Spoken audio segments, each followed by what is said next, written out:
예, 우리 계속 보신 말씀 여호수아 24장 14절 말씀 보겠습니다.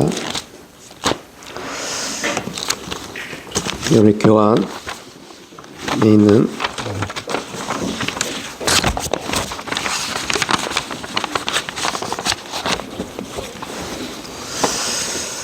여호수아 24장 14절 말씀 우리 한 목소리로 합독합니다. 그러므로 이제는 여호와를 경외하며 성실과 진정으로 그를 섬길 것이라. 너희 열조가 강 저편과 애굽에 섬기던 신들을 제하여버리고 여호와만 섬기라. 아멘. 여호수아가 마지막으로 한 설교의 내용과 결론, 그리고 그 사실이 우리에게 주는 교훈은 무엇입니까?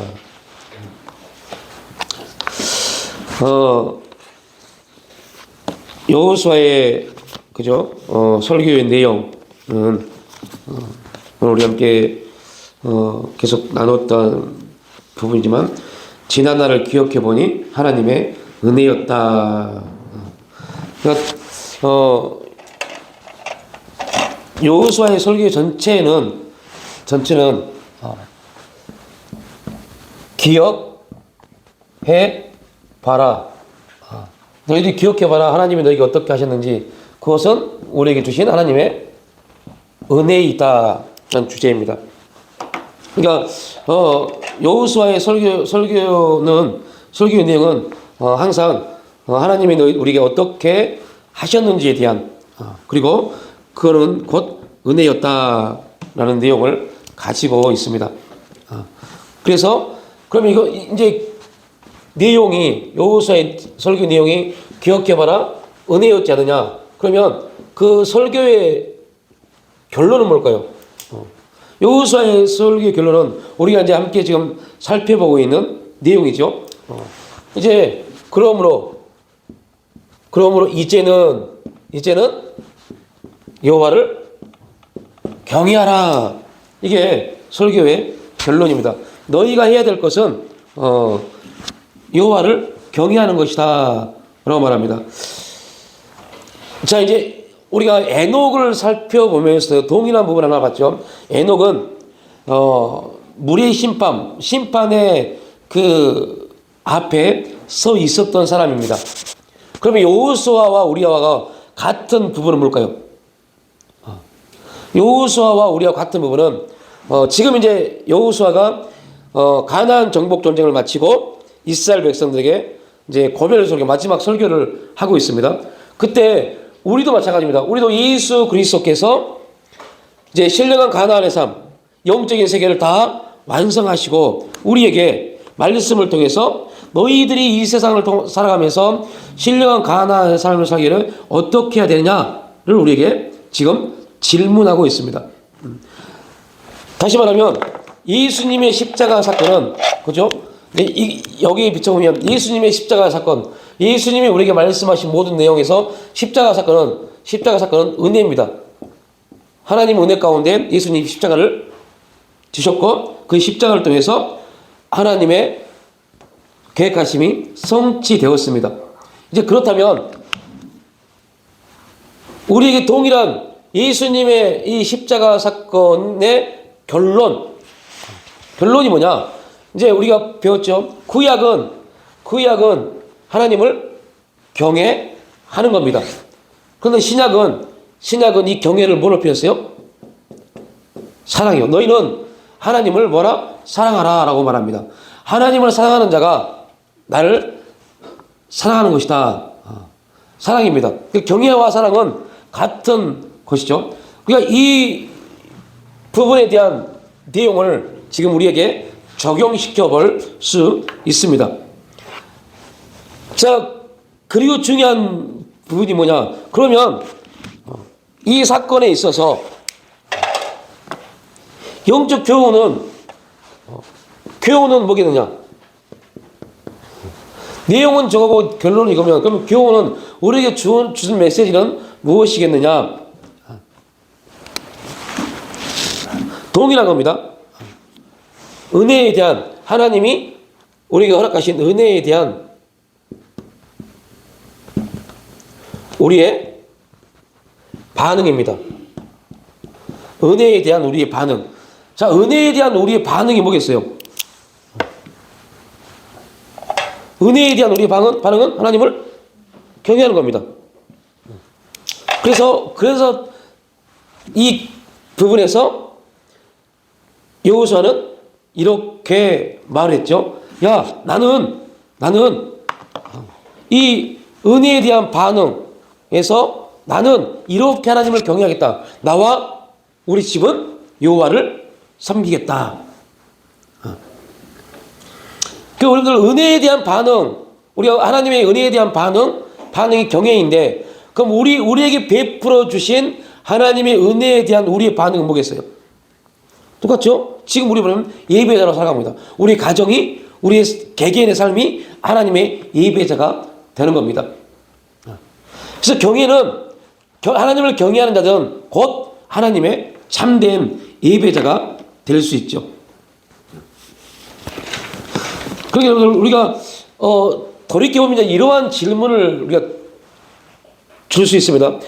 야, 우리가 예배자의 삶을 살아야 되는데 그럼 예배자의 삶이 뭐냐? 라는 질문이요. 어떻게 해야만 우리가 예배자로 삶을 살아갈 수 있느냐? 어떠한 삶이 예배자의 삶이냐? 라는 질문을 던질 수 있습니다.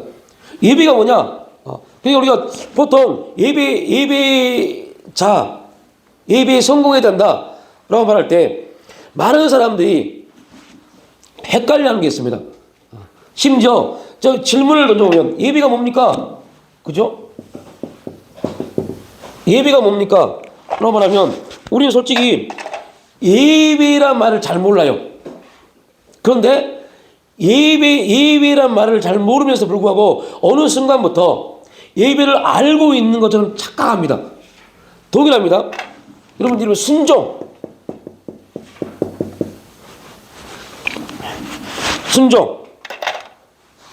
순종도 동일합니다. 순종이란 말이 뭔 말인지 모릅니다. 그런데 어느 순간부터 우리는 순종 그러면 무조건 아멘 그럽니다.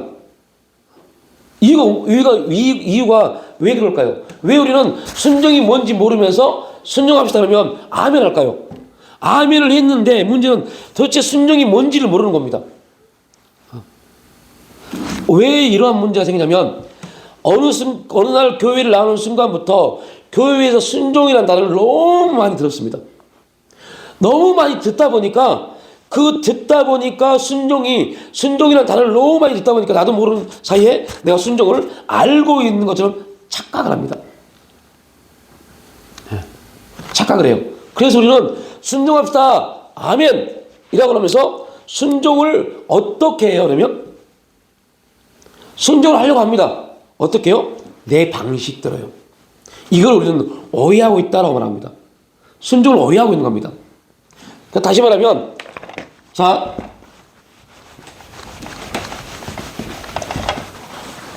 이런 내용입니다. 자, 순종이란 말을 할 때 두 가지적인 부분을 볼 수 있습니다. 하나는 순종에 대한 뭐라고 말할까요? 순종에 대한 뜻을 합니다. 순종에 대한 뜻. 순종의 뜻은 뭡니다 라고 말합니다. 두 번째는 순종의 의미가 있습니다. 근데 우리는 뭘 알아요? 순종의 의미를 몰라요. 뭔 알아요? 순종의 뜻만 합니다. 여러분, 순종의 뜻을 아는 것은 순종하는 게 아닙니다. 순종이 뭘 알아야 돼요? 의미를 알아야죠. 그러니까 우리는 이제 교회에 오면서 목사님이 자꾸 순종합시다 그러니까 그 순종의 뜻을, 사전적 의미를 가지고 와서 거기에 맞게끔 움직입니다. 사전적 의미를 가지고. 그래서 제가 이런 말씀 드렸죠. 한 3, 4주 전에 이런 말씀을 드렸어요. 지한이가 고양이를 되게 무서워합니다. 지한이는 고양이에 오면 되게 그걸 무서워해요. 민경이는 반대로 고양이를 무서워하지 않습니다. 민경이는 그냥 같은 공간에 있어도 우리가 보이지 않으면 자기 혼자 있는 공간만 무서워합니다. 그럼 무서움에 대한 뭐가 달라요? 무섭다는 뜻은 똑같습니다. 그죠? 무섭다. 무섭다는 뜻은 똑같이 합니다. 근데 뭐가 달라요? 의미가 달라요.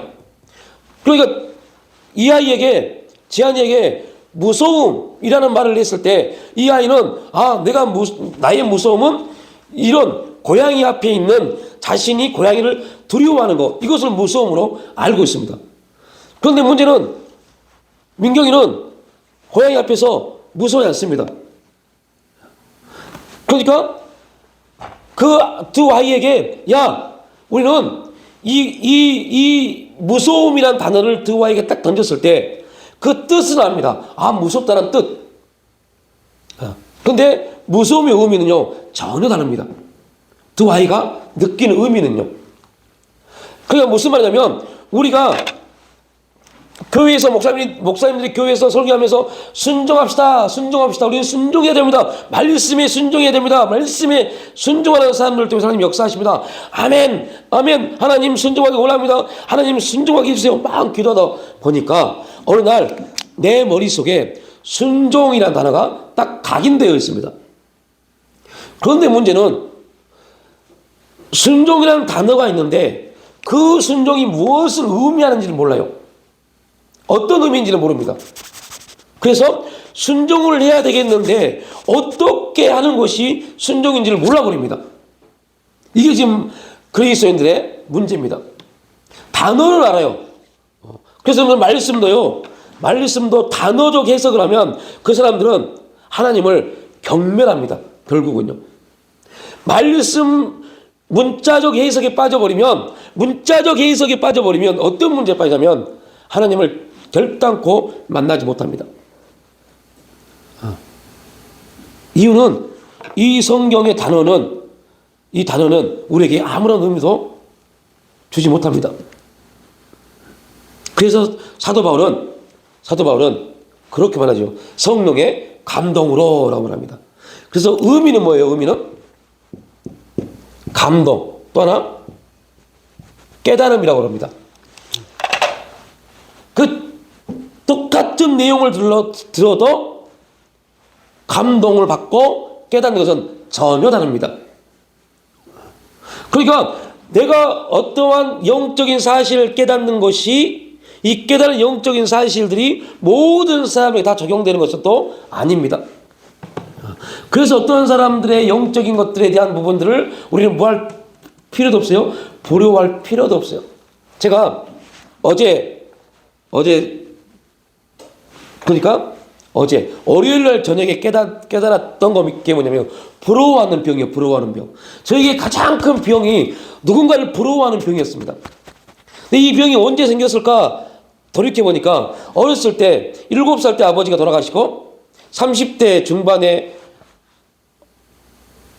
장애를 가지고 있던 가부가 5남매를 키우면서 아무것도 없는 그런 집에서 초가집 다녔어요. 초가를 얹을 수 있는 집이 없어서 포장으로 집을 덮어놓은 그런 집에 살았어요. 그러니까 항상 그렇지 못한 사람들이 부러웠어요. 아버지가 있고 또 그렇지 우리 집과 전혀 다른 집을 살고 있는 친구들, 그런 사람이 너무너무 부러웠어요. 그러다 보니까 계속 상대적인 부분에서의 부러움을 항상 가지고 있었던 것 같아요. 제가 고등학교 때 좀 벽길로 나갔던 것 중에 하나가 어떻게든 그 부러움에서 내가 벗어나려면 강해져야 된다고 생각을 했어요. 근데 그 강함이 뭐냐? 그 강함이 다른 사람들을 억압해서 나를 나타내는 게 이게 강함인 줄 알았어요. 그래서 그렇게 좀 엇나갔던 그런 시간들이 있었어요. 이 사건이 해결된 게 뭐예요? 하나님 은혜입니다. 하나님 은혜. 하나님을 만나고 그 은혜가 들어오고 나의 가장 큰 부재가 뭐였어요? 그래서 알아야 돼요. 우리가 영적으로 회복되기 위해서 나의 가장 큰 결손된 부분이 뭔지를요. 저의 가장 큰 결손된 부재는 아버지에 대한 문제였습니다. 아버지에 대한 문제.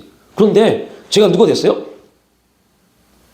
아버지에 대한 부재가 저를 누구를 부러워하는 병에 걸리게 했는데 제가 아버지가 됐어요. 저는 어느 순간부터 한 6, 7년 정도 된 것 같아요. 직분에 대한 부분을 놓고 엄청나게 많이 고민하고 묵상하고 기도합니다. 직분. 교회에서는 목사로서의 직분, 가정에서는 남편과 아버지, 특히 아버지라는 직분에서 엄청나게 많이 고민합니다. 아버지로서 나는 어떠한 자리에 어떠한 모습으로 우리 아이들과 관계를 맺어야 되나? 라는 부분이요. 근데 아버지라는 직분을 딱 갖는 순간 부러워하는 병을 다 해결했습니다. 왜요? 내가 누군가를 부러워하게 됐던 동기가 그 출발이 아버지가 없었던 그 삶이었기 때문에. 그러니까 하나님의 은혜였지. 하나님의 은혜가 나에게 부어졌습니다. 여러분 되게 조심해야 될 부분입니다. 하나님이 역사하시면 다 됩니다. 아닙니다. 하나님 역사에도요. 제가 그 부재를 체험받지 못하면 안 됩니다. 그때 깨달았어요. 그 전에 저도 그렇게 했어요. 성령이 한 번만 역사하시면 다 끝날 줄 알았어요. 성령이 한 번만 은혜 주면 다 끝날 줄 알았어요. 근데 그게 아니더라니까요. 우리 삶의 영역에 너무 많은 결핍들이 우리 삶의 영역에 있습니다. 근데 그 결핍들은 한 번의 성령의 강한 역사로 해결되는 게 아니더라고요. 왜냐하면 한 번의 역사되는 그러한 성령의 역사가 한 번에 성령의 충만이 들어와서 한 번에 다 끝날 수 있다면 어떠한 자세에 있다면 우리 삶의 영역 모든 결핍들을 내가 다 뭐하고있어요? 인지하고 있어야 돼요. 난 이래서 힘들고 이래서 고통스럽고 이래서 대인관계에 문제가 있고 이런 결핍들을 내가 다 가지고 있어야 돼요. 그러면 가지고 있는 인식 안에 있는 생각 안에 있는 이 결핍들을 성령이 역사함으로 한 방에 해결될 수 있습니다. 그런데 우리는 그렇지 못하다는 거죠. 수많은 우리의 삶의 영역 중에 한두 가지 정도 지금 내가 느끼고 지금 내가 피부적으로 알고 있는 겁니다. 그러다 보니까 계속적인 은혜 가운데 들어가지 못하면 우리는요, 우리의 결핍이 더 이상 없는 줄 알고 착각합니다. 엄청나게 많은 결핍들, 이거를 결핍이라고 말합니다. 상담적으로. 그럼 우리 신앙 영성적으로는요, 자아요. 육신의 자아들. 처리받지 못한 자아들이 너무너무 많아요. 그러니까 나는 한번 딱 은혜 받고 된다고 착각하는 겁니다. 은혜 받았으니까, 성령이 임했으니까 착각을 해요. 근데 문제는 삶 속에서 그렇게 열심히 기도하고 성령 충만을 강구하고 능력이 임하고 그랬음에도 불구하고 내 자아들, 내 생각들, 내 욕심들, 내 고집들이 얼마나 많이 나온지요. 근데 이거를 하나님 앞에 처리받아야 될 것인지를 알지를 못해요. 왜요? 한번 강한 역사를 통해서 지금 나는 하나님과 함께하고 있다고 착각할 수 있으니까요. 그러니까 하나님을 만나고 많은 경험을 통해서 하나님의 역사가 뭔지, 하나님의 인도하심이 뭔지를 알고 있음에도 불구하고 내가 결혼을 해서 아이를 낳고 그 아이가 나에게 내가 아버지가 되는 그 순간까지는 7살 때 아버지가 돌아가셨기 때문에 제가 28에 결혼했기 때문에 21년 동안 부러워하는 병을 갖게 만들었던 원인이었던 아버지 부재에 대한 해결은 받지 못했어요. 그렇게 많은 은혜를 받았음에도 불구하고요. 왜요? 내가 지금 뭐를 갖지 못했기 때문에요? 아버지라는 자리에 있지 못했기 때문에요. 그러면 아버지에 대한 부재를 내가 해결하려면 어떻게 해야 돼요? 그래서 저는 하나님을 아버지라고 막 불러도요, 죄송한 말이지만 그렇게 확 와닿지가 않았어요. 이유는 아버지하고 그렇게 좋은 관계가 분명히 있었을 겁니다. 근데 그 좋은 관계를 나는 느껴본 적이 별로 없어요. 그래서 막 아버지 그러는데 기도할 때는 아버지 그러는데 솔직히 죄송한 말이지만 그렇게 아버지 그럴 때는요, 그 깊게 어떠한 관계적인 부분이 그렇게 은혜를 받았음에도 불구하고 형성되지 않다는 거죠. 그냥 주여 할 때는요, 주여 할 때는 뜨거움이 막 임해요. 주님 할 때는 뜨거움이 임한데 주님보다 더 가까운 관계인 아버지 부를 때는 뭐 아무런 죄송한 말이지만 별로 감흥도 없고 감동도 없어요. 왜 그럴까? 그게 바로 그 아버지에 대한, 아버지와 나의 관계에 대한 그 부분에서 내가 아버지에 대한 사랑을 알지 못했어요.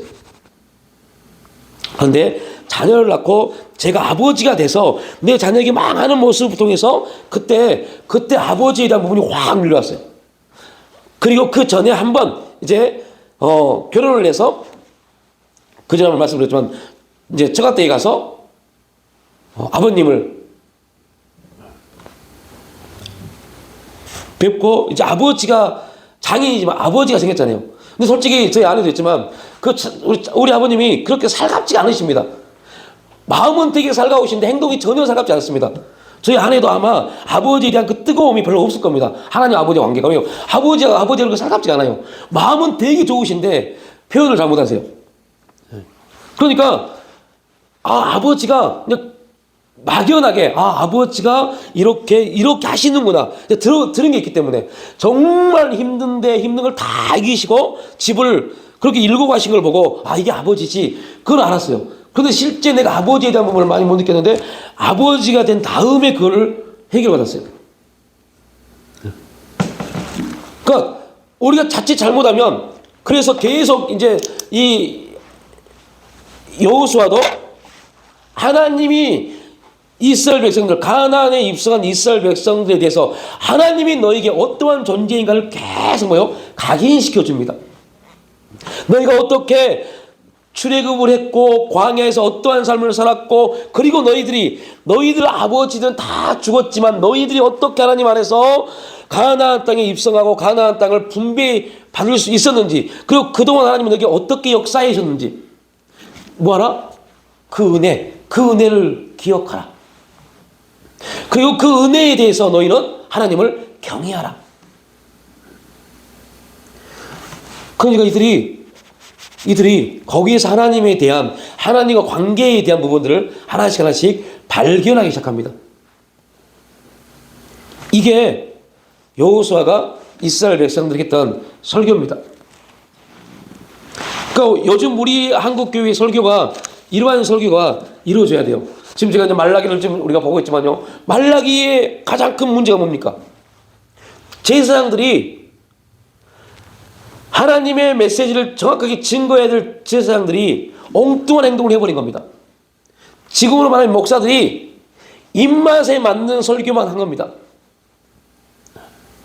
깨달음을 주려면 뜻풀이가 아니라 뭘 해야 돼요? 의미를 던져줘야 돼요.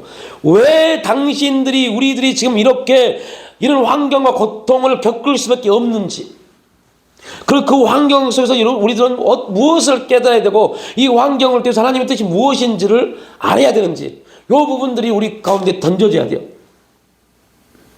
여러분 죄송한 말입니다. 지금 우리에게 주어진 환경이 있고 상황이 있습니다. 우리 각자가 다 힘든 환경들이 있습니다. 이 환경들이 바뀌면 우리가 하나님 축복 임할까요?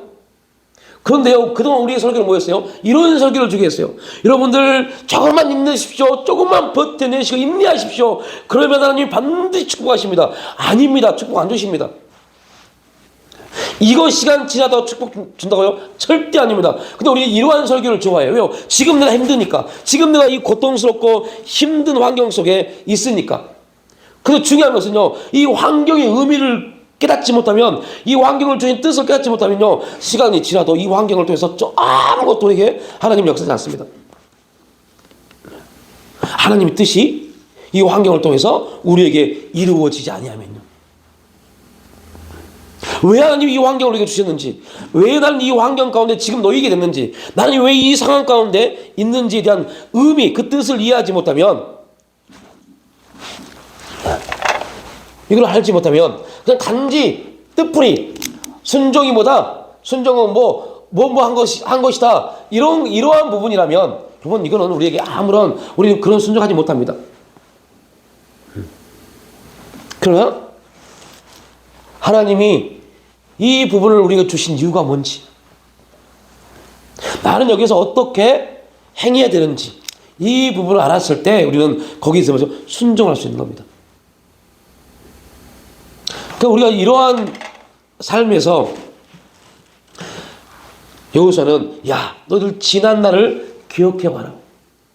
지난 날 하나님이 우리에게 어떻게 인도해 주셨는지. 여러분 성경 여호수아 24장 말씀을 다시 한번 봅니다. 여호수아 24장 말씀을 다시 한번 봅니다. 12절 13절 말씀을 볼게요.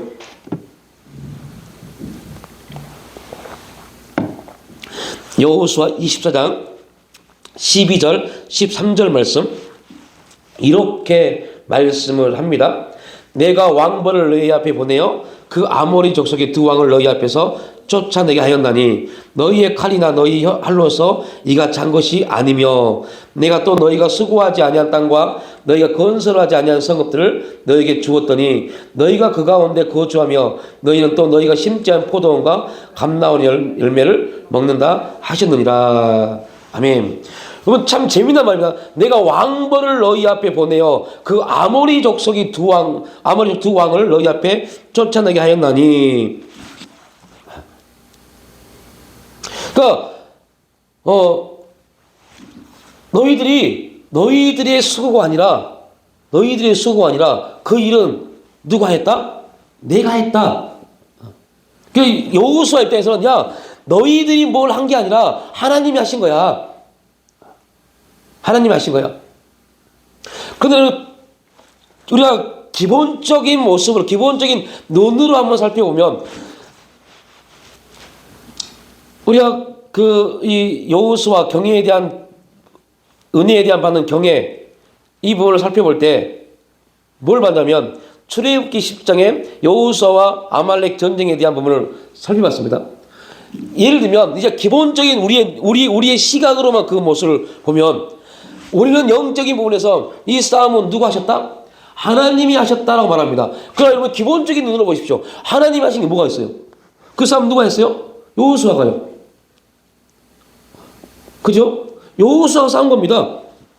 여호수아가 싸웠고 모세는 저 산에 올라가서 그 싸움의 장면을 보고 두 손 들고 그것을 향해서 기도하였습니다. 그러니까 정확히 말하면 모세의 기도와 여호수아의 싸움을 통해서 승리한 겁니다. 그런데 여호수아는 이렇게 고백합니다. 이 싸움은 누가 승리하게 하셨다? 하나님이. 그러니까 다른 말로 표현하면 불순종하는 사람들은 자꾸 어떤 상황과 환경을 볼 때 내 기준으로 그 환경과 그 상황을 보기 시작합니다. 내가 그래도 열심히 노력하고 힘을 다했기 때문에 지금 이만큼 사는 거지 라고 말합니다. 근데 은혜 안에 있는 사람들, 믿음 안에 있는 사람들, 그 하나님을 체험하는 사람들, 인격적으로 하나님과 관계를 맺고 있는 사람들은 꼭 그냥 신앙인이기 때문에 아닙니다. 이런 고백을 합니다. 하나님께서 에베네셀의 역사를 통해서 이 일을 이루셨어. 나를 도우셨어. 나를 인도하여 주셨어. 이런 고백을 합니다. 그걸 우리는 뭐라고 하는 거예요? 감사요. 하나님이 이렇게 하셨어. 그걸 감사라고 합니다. 이 고백이 없는 사람들은 감사를 해도 그 감사는 아무런 효과가 그에게 일어나지 않습니다. 그러니까 내가 이렇게 했어. 내가 이렇게 열심히 하니까, 내가 뭔가를 하니까 이 사람들은 꼭 나타나는 현상이 있어요. 내가 한 만큼 다른 사람들을 정죄합니다. 그러니까 이 부분이 지금 한국교회 굉장히 큰 하나님의 은혜가 임하고 있고 은혜의 역사가 임함에도 불구하고 율법적 사고가 자꾸 교회 안에 흐를 수밖에 없었던 이유는 뭐냐면 내가 뭔가를 했다는 것에 대한 중심이 너무 커요. 내가 이렇게 했다.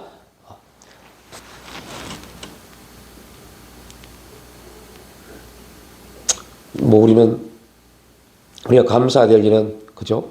우리가 감사할 수 있는 부분은, 내가 이렇게 했다라고 말할 수 있는 그러한 또한 보여지는 부분이 없기 때문에, 그래도 또 한편으로 감사할 수 있어요.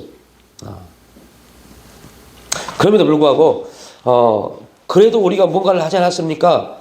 이러한 부분들을, 나를 위로하고 나를 변명하려고 하는 부분들은 우리 입에서 고백되지 말아야 돼요.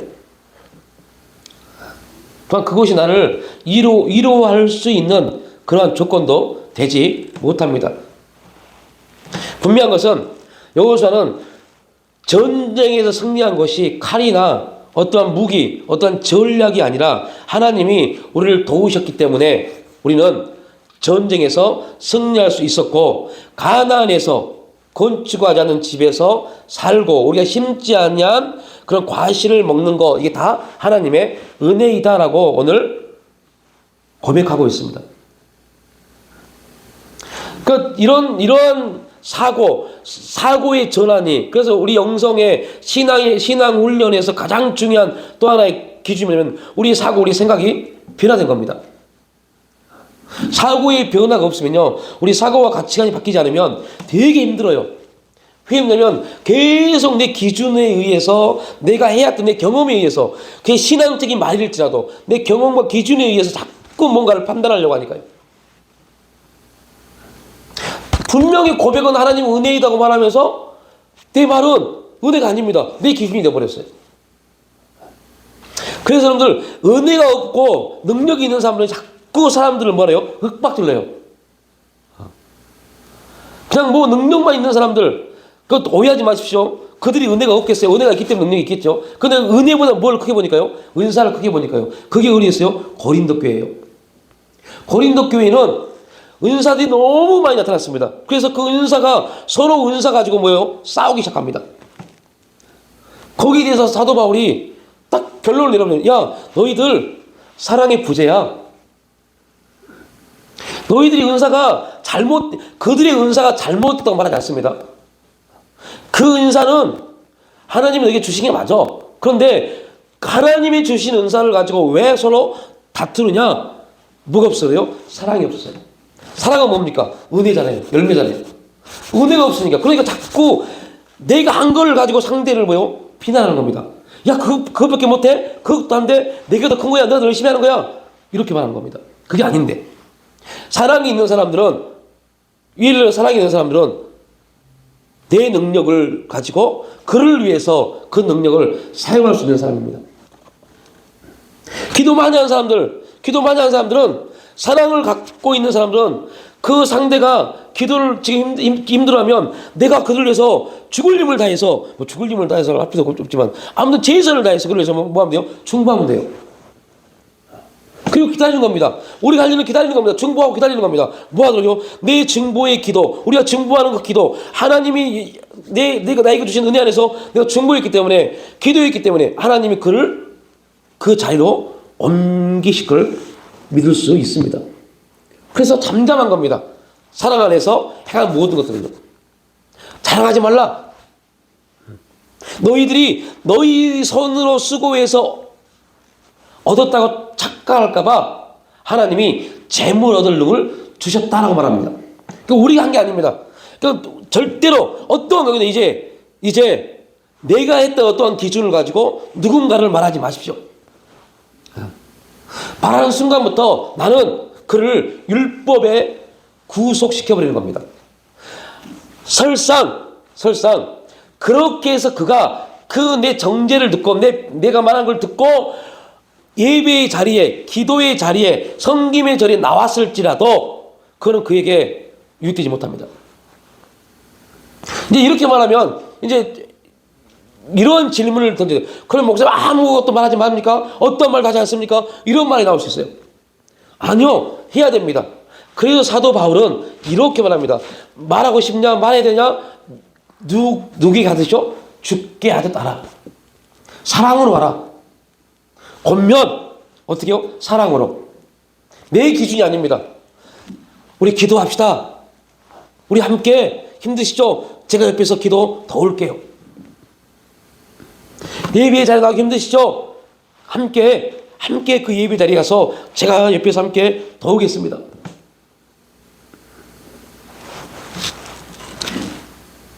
왜요? 우리가 그렇게 할 수 있었던 것도 내가 열심히 했기 때문이 아니라 하나님의 은혜가 우리에게 부음바 되었기 때문이에요. 그러면 그도 하나님의 은혜가 임하면 얼마든지 그 은혜가 그를 인도해 갑니다. 그 은혜 안에 들어오도록 만들어야 돼요. 은혜 안으로. 그러면 그 은혜는 우리를 변화시킵니다. 율법은 절대 우리를 뭐하지 못해요? 변화시키지 못합니다. 율법은 절대 우리를 변화시키지 못합니다. 그래서 이러한 모든 것들이 하나님의 은혜였다는 사실을 계속 설교를 통해서 이스라엘 백성들에게 설명을 해줍니다. 그때 여호수아의 나이가 110세였다라고 말합니다. 110세를 살아오면서 여호수아는 애굽, 광야, 가나안을 다 거쳤던 사람입니다. 그리고 그 여호수아의 설교는 애굽, 광야, 가나안 정복 전쟁을 거치면서 하나님이 함께 하시고 도우셨고 역사에 하셨다는 사실들을 지금의 모습으로 설교를 하는 겁니다. 여러분들 이게 되게 중요합니다. 그래서 우리가 누군가에게 권면을 한다든지 또 설교적 어떠한 모습을 가질 때 중요한 게 뭐냐면, 자, 옛날에 이랬다라고 끝내버리면 돼, 안 돼요? 절대 안 됩니다. 옛날에 이렇게 역사하셨던, 나의 과거에 이렇게 역사의 하나님이 지금 나에게 감동하시고 깨닫게 하신 단어를 가지고 지금 말해야 돼요. 그러니까 내가 지금 하나님 앞에 감동되어지는, 하나님에게 은혜 주신 그 감동과 은혜 안에서 나에게 역사하셨던 그 일들이, 도우셨던 일들이 지금의 은혜 안에서 고백되어지지 아니하면 내 경험 또한 하나님의 역사이지만 그것 또한 듣는 이로 인해서 뭐가 돼요? 율법이 되어버려요. 그래서 예를 들면 제가 이럽니다. 여러분들, 제가요 하루 7시간씩 막 기도하고 있을 때 하나님 막 은사를 나타내시고 능력을 나타냈습니다 라고 딱 끝내버리면 여러분들 7시간 기도 안 하면 여러분들 아무도 안 나타납니다. 그러면 여러분 어떤 부담감을 느껴야 돼요? 이 부담감은 부정적인 겁니다. 아이고, 7시간 기도 못하면 저희가 안 나타나구나. 아이고, 못해버립니다 이미. 그러니까 지금을 말을 못해요. 하나님이 그렇게 경험시켜 주셨습니다. 그런데 여러분들 중요한 것은 저를 통해서 그렇게 7시간씩 기도시키신 다음에 경험시키셨던 하나님의 역사, 성령의 역사는 지금 여러분들 그렇게 하지 않아도 얼마든지 하나님의 역사는 우리 가운데 나타날 수 있습니다. 이유는 뭐예요? 왜 저는 7시간, 8시간만 그렇게 한 기도실에서 기도하게 만들었을까요? 왜 사도들은 그러한 정말 극한 환경과 상황 속에서 매를 맞아가면서 죽음을 불사하고 복음을 증거하도록 만들었을까요?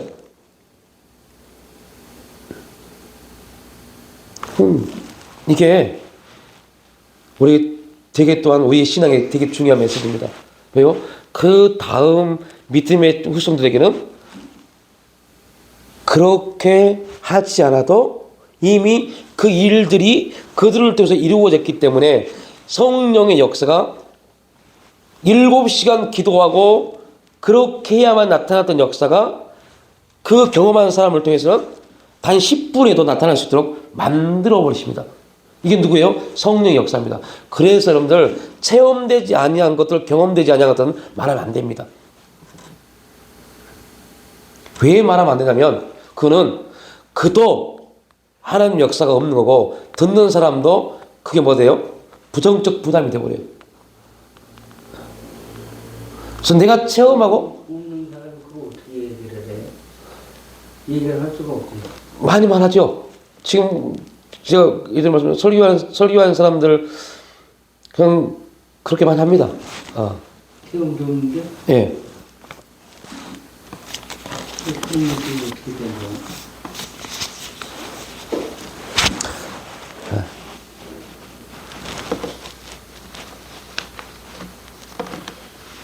그러니까 제가 말씀드렸던 것처럼 그런 겁니다. 제가 말씀드렸죠. 예전에 몇 년 전에 한번 제가 기도했더니 암 환자가 나왔습니다. 그러면 그 사람은 그분은 그냥 죽는 날까지 암병을 치유하신 분이 되어버립니다.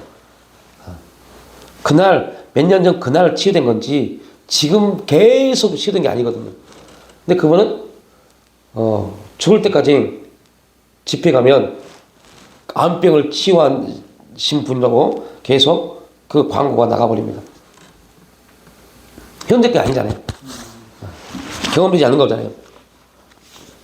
그리고 그 암병이 진짜 그분이 능력으로 나타난 건지 아니면 기도 받으러 온 사람이 믿음이 그 마음뼈를 고친 건지 모르는 겁니다.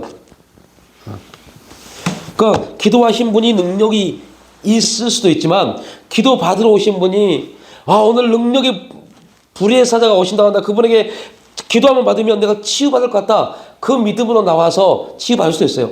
그러니까 누군지 모릅니다. 그 목사님인지 그 사람이 누군지 몰라요. 아무튼 근데 그 집회 시간에 치유받았습니다. 그러면 그 치유가 누가 한 거예요? 그 목사한테 한 게 돼버린 겁니다.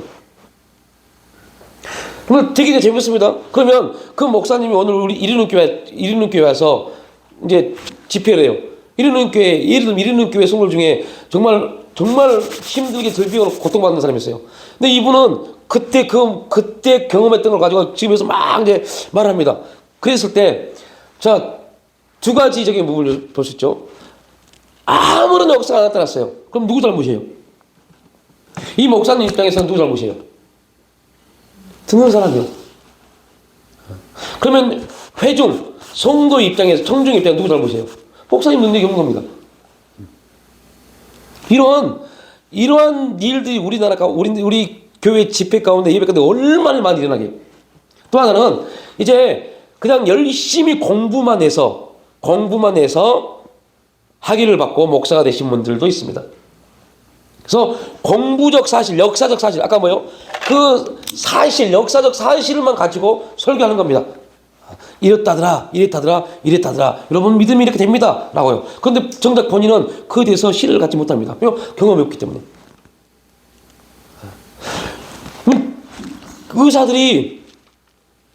의사들이 열심히 공부합니다. 검사들이 열심히 공부해서 판검사가 되고 의사가 됩니다. 근데 그들이 인격이 좋은 사람들이 극히 드물다고 그래요.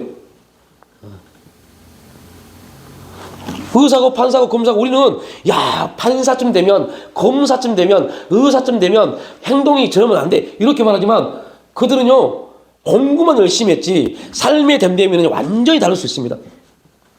그러니까 판검사가 왜 저 모양이야? 그럴 수 있어요.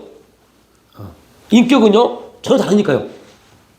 공부만 한 거지 인격 훈련을 받지 못했기 때문에요. 그러니까 동의합니다. 목사도 마찬가지입니다. 되게 공부는 잘해요. 공부는 되게 잘했는데 문제는 이 성경이 말하고 있는 이 사실적인 내용들 그리고 그 영적인 의미들에 대한 부분을 전혀 모르고 그냥 학자적, 문자적, 해석적 차원에서 설교하고 그렇게 할 수도 있습니다. 그래서 제가 여러분에게 자주 웬만하면 많은 설교를 듣지 마십시오 라고 한 이유가 바로 그겁니다. 너무 해석적 그런 설교를 많이 듣다 보면 설교에 대한 내용들은 굉장히 많이 알아요. 예배가 뭡니까 하면요 정의를 다 말합니다. 그런데 문제는 뭐냐면 그 정의의 의미를 몰라요. 신령과 진정으로 예배를 드리는 건 합니다. 삶 속에서 예배를 다 말하는데 그런데 그 의미가 당신에게 뭔데 당신은 그걸 어떻게 봤는데 몰라요. 그냥 듣는 것만 있죠. 들어서 아는 거는 많아요. 근데 그게 나에게는 아무런 의미가 없어요. 그러면 안 되잖아요. 그래서 오늘 말씀을 많이 외우는 거 되게 중요합니다. 근데 그 말씀이 나에게 감동을 안 주면 아무 소용 없습니다. 죄송한 말이지만요. 그냥 그럴 바에는 한 가지 말씀, 감동된 딱 내가 좋아하는 말씀, 그 말씀만 가지고 계속 기도하십시오. 그 감동, 그 말씀에게 감동이 임할 때까지. 그래서 제가 기도 훈련 중에 그런 말씀을 했죠. 많은 기도하는 거 굉장히 중요합니다.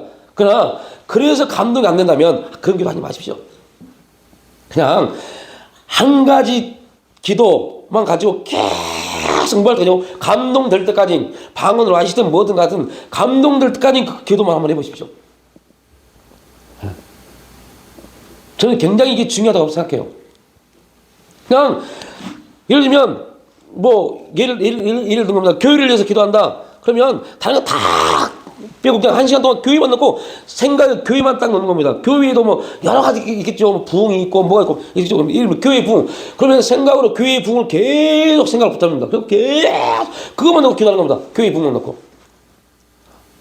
그리고 거기에 대해서 하나님이 그 교회의 부흥에 대한 감동이나 교회의 부흥을 위해 네가 어떻게 해라 아니면 교회의 부흥을 위해서 하나님 어떤 메시지를 준다든지 그러면 그 기도는 더 이상 할 필요 없어요.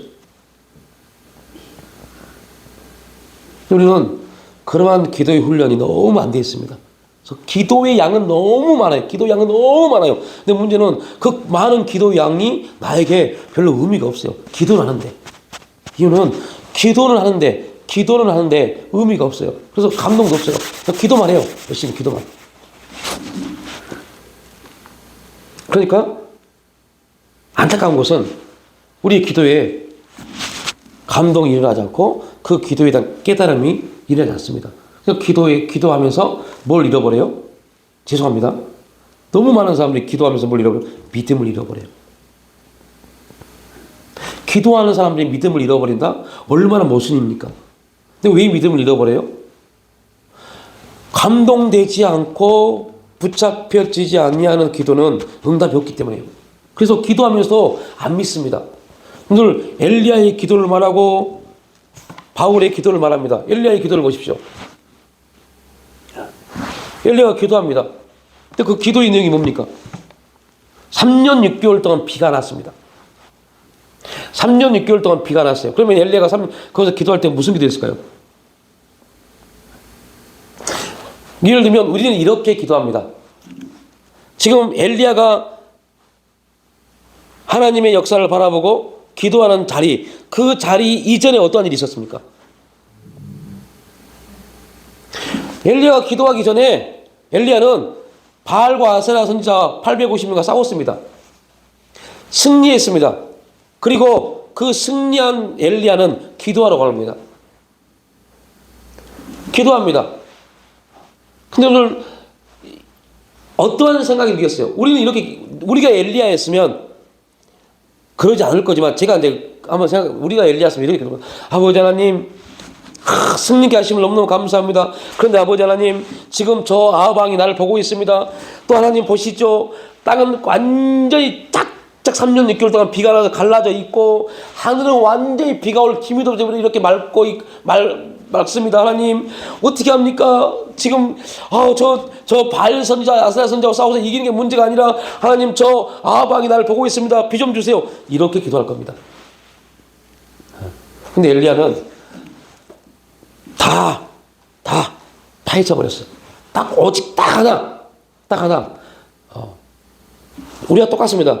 비 좀 주세요. 비를 내려주세요. 라는 기도였어요. 그런데 다른 게 있어요. 엘리야는 오직 하나님이 비를 주실 거에만 집중했습니다. 왕이 나를 보고 있고 땅이 갈라지고 이거 안 봤습니다. 오직 하나님은 나에게 비를 주실 거에만 집중했어요. 오직 하나님 비 주세요. 하나님 비 주세요. 하나님 비 내려주세요. 하나님 비 내려주세요. 하나님 비 내려주세요. 그리고 사람에게 말하면 야 가봐. 뭐 진조 있니? 없는데요? 야, 계속 가봐. 계속 가봐라. 계속 가봤어요. 그랬더니 저 멀리서 조그만 구름 하나가, 이거 비구름이 아닙니다. 흰 구름이라고 했어요. 흰 구름 하나가 보입니다. 그러면 생각을 해보세요. 그 구름 보고 누가 비라고 생각하는 사람 누가 있겠어요? 근데 엘리야는 그걸 보고 비가 온다 라고 말합니다. 그리고 뭐라고 그래요?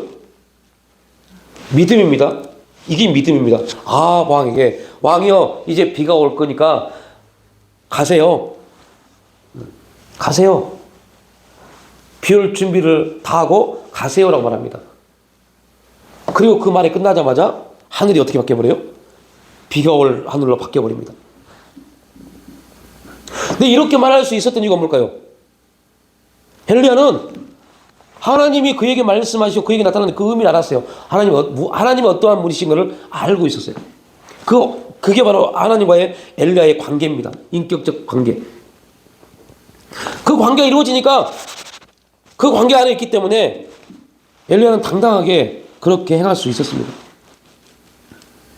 그 기도가 하나님의 역사를 나타내는 기도의 자리에 자기가 서 있을 수 있었죠.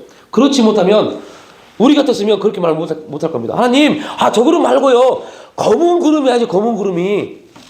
하나님 잘못 보냈어요. 저 흰 구름 아닙니다. 검은 구름 보내주세요. 그것도 작은 거 말고요. 엄청나게 큰 구름을 보내주셔야 됩니다. 그래야지 3년 6개월 동안 가뭄이었던 땅이, 가물었던 땅이 해결받을 수 있습니다.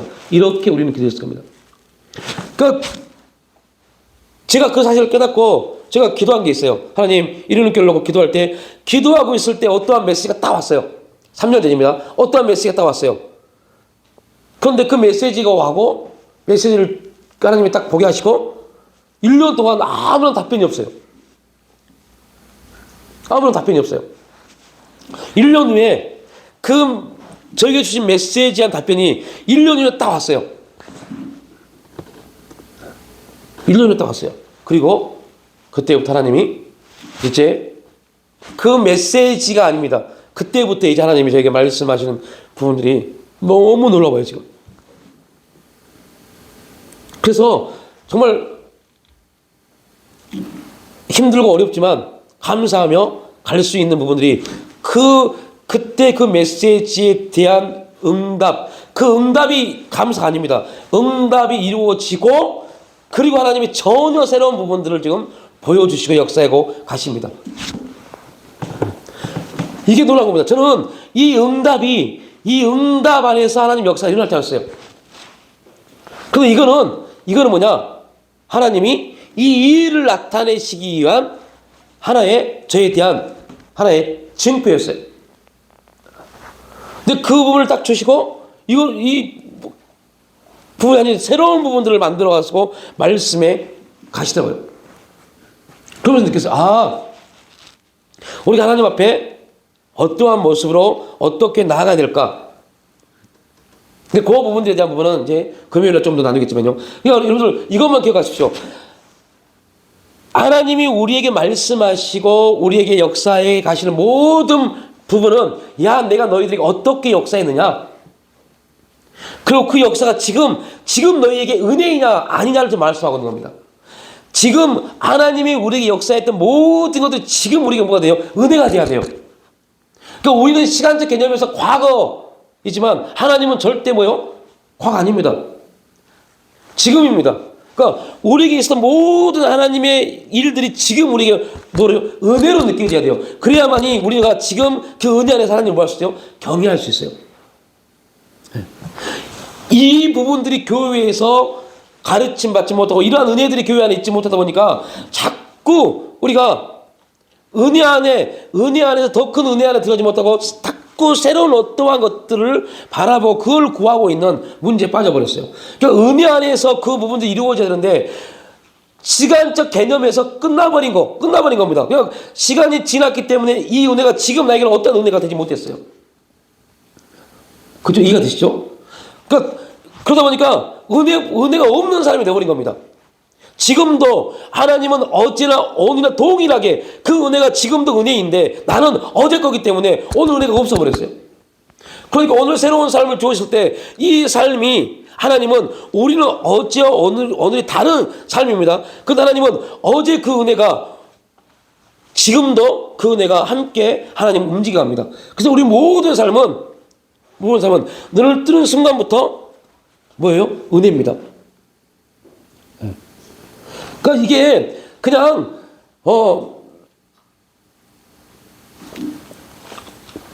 이게 그냥 이거에 대한 단어는 제가 좀 생각해봐서 금요일에 좀 나눌게요. 어떤 은혜입니다. 그러니까 그 은혜는 무슨 은혜냐면 하루를 살겠다는 은혜가 아니라 어제 나에게 역사하셨고 나를 살리셨고 나를 인도하셨던 그 은혜가 오늘도 우리는 하루의 시간을 경과했지만 하나님은 지금이라는 시간 속에서 은혜입니다. 이 사실을 깨달아야 돼. 이게 깨달아야 돼. 이게 알아져야만이 모든 게 다 하나님의 은혜입니다 말할 수 있습니다. 그냥 은혜로 살았습니다. 이거는 신앙인이기 때문에 우리가 말로 하는 거고 이거 아닙니다. 이거 은혜 아닙니다. 이거는 왜요? 이런 은혜는요 조금 환경만 주면요 잊어버려요. 누구로 인해서 얻은 거지만 나로 인해서 얻은 거니까. 하나님의 은혜, 하나님을 통해서 그 은혜가 알아지면, 보여지면, 느껴지면 절대 은혜는 우리를 배신하지 않습니다. 그리고 그 새로운 일들을 나타냅니다. 예.